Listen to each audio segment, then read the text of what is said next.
As we continue on our Lenten journey using the 10th chapter of Apostle Paul's letter to the church at Rome, we are reminded that Jesus had a focus, a purpose, and a plan, and all of it should give us cause to pause and to celebrate. Jesus' journey would ultimately lead to the cross, and Paul, writing after the resurrection, focuses our attention on Christ's ultimate audience, everyone. Jesus was determined to offer himself as a sacrifice for all. There was no class distinction. No amount of merit or esteem could garner the worth and weight of the sacrifice. Jesus did not die for one race, but for the human race. To illustrate this, Paul, in verses 11 through 13, turned to the prophet Joel, who wrote of a day when anyone who called on the name of the Lord would be saved. This, interestingly enough, is the same text that Peter referenced at the birth of the church at Pentecost.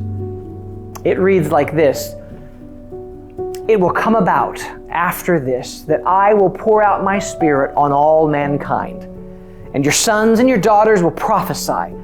Your men will dream dreams, your young men will see visions. Even on the male servants and female servants I will pour out my Spirit in those days. And it will come about that whoever calls on the name of the Lord will be delivered."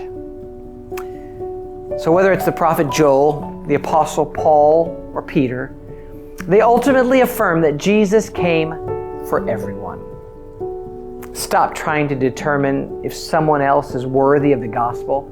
Stop trying to determine if you are.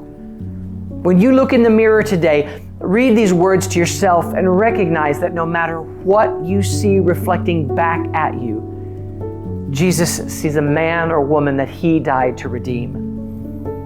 When you speak with others, remember that no matter how differently they look, talk, or act from you, they too are created in the image of God and have the same access to Him that you do if they'll call on His name.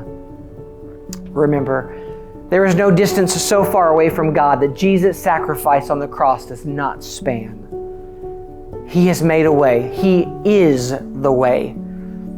Call on His name and trust that He is greater than circumstance, affliction, character, or shame. Jesus is enough.